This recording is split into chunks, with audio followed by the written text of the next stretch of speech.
Hey, this is Manny with Not Waiting to Live, and in this video, I'm going to teach you one simple rule to determine the most that you should be spending on your next vehicle purchase. As a former Mercedes-Benz car salesman, I can tell you from experience that more people than ever owe more on their car than it's worth. When they go to purchase another car, they're in a negative equity position, which means they're taking this negative balance and they're adding it on to the loan of their next vehicle purchase. Ultimately, this practice is not sustainable. It's worked well for the last 10 years when interest rates have been low. It's been basically free money that's been handed out, and the average car loan that the average car buyer now has reached 69 months.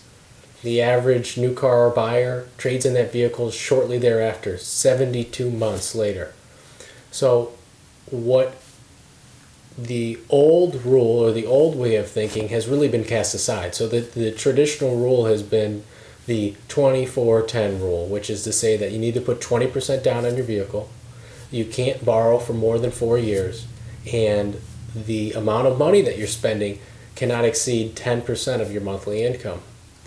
And I can confidently say that most people have cast that aside, for better or for worse.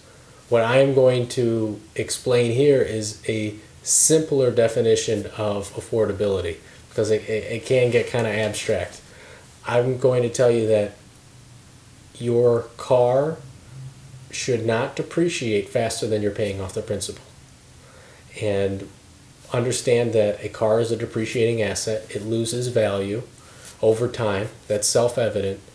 But a lot of people, when they borrow for 5, 6, 7 years, aren't paying fast enough, and they are losing money faster than they can catch up. So as just the short answer is to say you need to pay off your car at least as fast as it's losing value, so you can at least break even, and that should seem pretty reasonable. And I'm just going to explain in this video a little bit more of how you can protect yourself and some general rules of thumb. The example I've laid out in this graph is a typical new car purchase. So the average new car purchase now is around $35,000, maybe a little bit more. But this example assumes that there's no money down, you've excluded sales tax, and somebody has taken on, a buyer has taken on a debt position of $35,000. And depending on the length of the loan that buyer agrees to, they need to commit to making those payments for a period of time. So 3 years or less, the buyer is pretty good to go. Within the first year, they're keeping up with depreciation, and they will continue to outpace depreciation from there. On a 4-year loan, the buyer only needs to really commit for a year to keep up with depreciation. On a 5-year loan, they need to stick with it for 2 to 3 years, because if once you add in sales tax, that will add several $1,000s.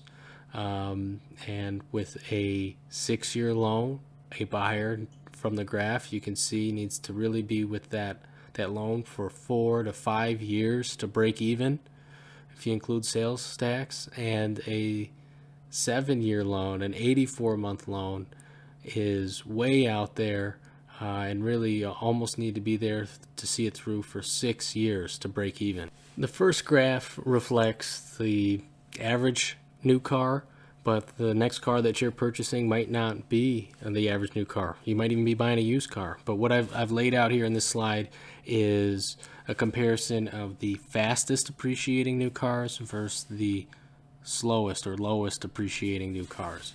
So the cars that depreciate quickly, you'll see a lot of electric vehicles. The reason for that is they are subsidized, and the secondary market doesn't value the car as highly as the subsidy initially does. But you'll also see high-end luxury cars, Mercedes S-Class, worth 30% of its MSRP after 5 years, BMW 7 Series, high-end 6 Series, BMW 5 Series. So these luxury cars lose their value quickly because there's not as much of a secondary market to support it. The people that want to buy those cars want the new cars. They don't want the 5-year-old version. And on the lowest appreciating end, you're going to see people where the secondary market is strong. So you have the Jeep Wranglers, Toyota Tacoma, Toyota Tundra, these pickup trucks, a Subaru. This is a market where people are more likely to buy used or more willing to buy used, and that strengthens that secondary market. So it's this a graph like this is you should be aware of what car specifically you're purchasing, because you might have to commit more to keeping pace with depreciation. If you're looking at those high-end luxury cars, don't lax on that payment. You need to catch up. If you are buying more of a stable product like those Wranglers and pickup trucks, you kind of bought yourself a break there. You're in a good position to catch up and keep up with depreciation. Circling back to the old rule of thumb, the 24-10 rule, I think it's easy to say that you should always pinch your pennies and walk if you can, take the bus if you must. But I think that the definition of affordability has really expanded much further than what was considered sound advice for the last 100 years. But I show you this graph so that you're aware, if you're considering taking on a 5, 6, 7 year loan, that you might be paying $2,000 to $3,000 more in interest compared to a 3-year loan, or even less.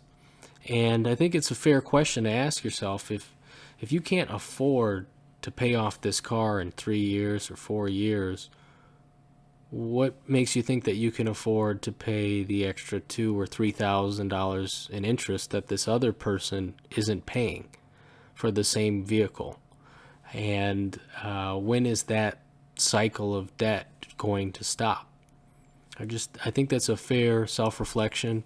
I know for myself, when I was out of college, I purchased a new Ford Escape, 2013 Ford Escape. It was a great car. I had it on a 48-month loan.